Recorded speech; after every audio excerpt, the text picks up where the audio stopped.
with Mark Massetti, the Managing Director of Carbon Management Services, and today we're going to find out how the cold storage industry can benefit from voltage optimisation. So Mark, CMS has had significant success within the cold storage industry, and recently you've actually won an award at the TCS&D show. So why is the cold storage industry so important to you? Well, the cold storage and distribution industry is very significant because they're very intensive energy users, and because of that intensity, they're a key market for us to approach because that's where our technology will work the best.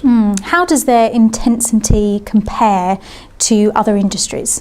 Well, I usually draw this analogy because it's a bit out there between the cold store industry and the NHS. I mean, the NHS most people will know as being the fifth largest employer in the world, and I think they've got between 10 and 11,000 properties in the UK, and they produce 4.5% of the total UK CO2 emissions. The cold store industry produces 1%.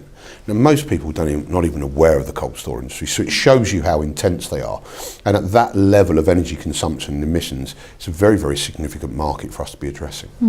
What's actually driving the industry towards saving on energy? Well, there's two reasons. One of them is about the environment, and one is, of course, cost. Now, when we looked about the environment, most of the cold store industries are associated with a government-backed climate change agreement.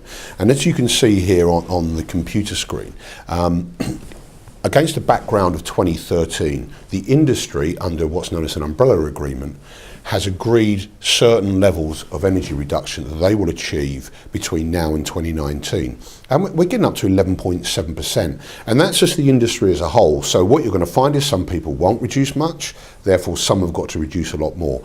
If they don't hit these numbers, they will be fined. If they don't hit the numbers, they could lose the climate change agreement, and being in this agreement enables them to reduce significant taxes in terms of CO2 emissions and energy. So hitting these targets is absolutely critical. So the environmental side of it is very, very important to the industry. And you mentioned cost earlier as well, so how does that impact?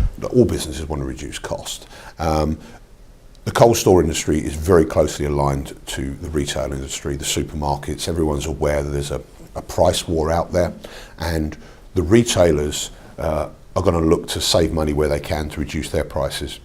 So they're going to be driving down their suppliers' prices. They'll be looking for cost reduction from the temperature controlled and storage industry to make them slightly more profitable. So that's the top-down pressure. On the other side, talking to one of the major cold store industries, the client was telling me that when the living wage comes out next year, they're going to have to pay a further £164,000 a year in a wage bill, which they cannot pass on to their client because the client's not going to pay it.